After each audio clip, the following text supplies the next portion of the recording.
So if you're watching this video, you're probably looking at buying a Corvette, or maybe you've got a Corvette and you're thinking, man, what are a couple things I should know if I want to get into these bad boys? What are some things that I can expect? Well, you're in the right place, man. I've got a twin turbo Corvette C6. I've had this bad boy for a couple years. I've done all the mods. It's a 1,000 horsepower wheel. Let's talk about it. Right out the gate, man, the Corvette C6 number 5 is the fact that it had the LS2, LS3, LS7, and the LS9, depending on the Corvette C6 that you got. Now, the Grand Sport has the LS3. Some base models in 2008 had the LS3. All the base models from 2005 to 2008 had the LS3, and the Z06 has the LS7. The ZR1 has the LS9.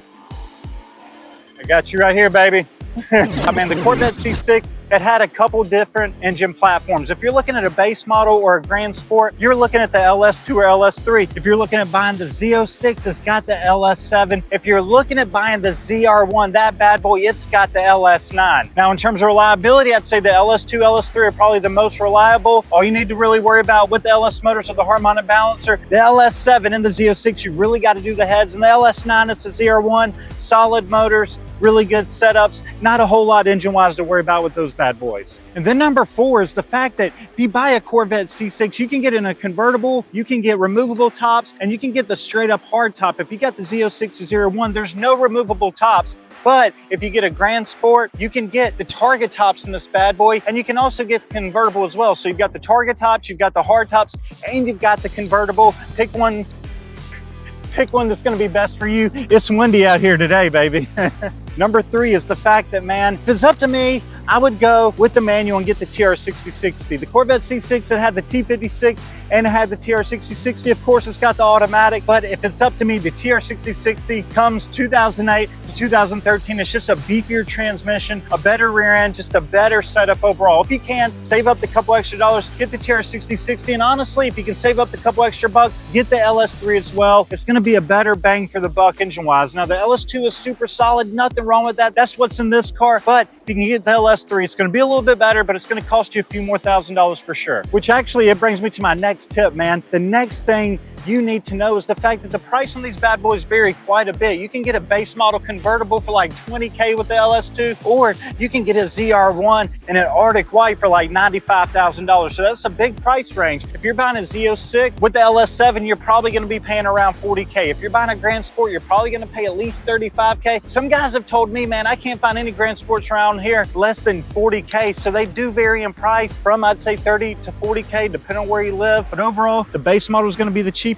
Then you've got the Grand Sport, then you've got the Z06, and then you've got the ZR1. All right, and number 2 on the list, man, if you're going to be buying one of these bad boys, one thing you need to know about the Corvette C6, if you're going to be buying one of these bad boys, is the cost of maintenance, the cost of insurance, the cost of gas, just the general cost of keeping this bad boy running on the road. And honestly, in terms of gas, it's pretty good, man. Some guys have reported up to 30 miles a gallon on interstate, and I used to get the same before I was twin turbo, and I get 10 miles a gallon on E85 now, but it honestly does decent gas mileage wise. When it comes to maintenance, find a good Corvette shop near you. Maintenance per hour is not as bad as on something like a BMW or something. I've got an M5, and man, that thing will drive you crazy maintenance cost wise, but the Corvette C6, pretty solid overall. Insurance, not bad. Once again, cheaper than my BMW. You know, Corvettes, they're not bad insurance-wise. Make sure you get a quote before buying one if you're young, but overall, not bad at all. All right, and then number 1 on the list, man, last but definitely not least, this is the top thing to know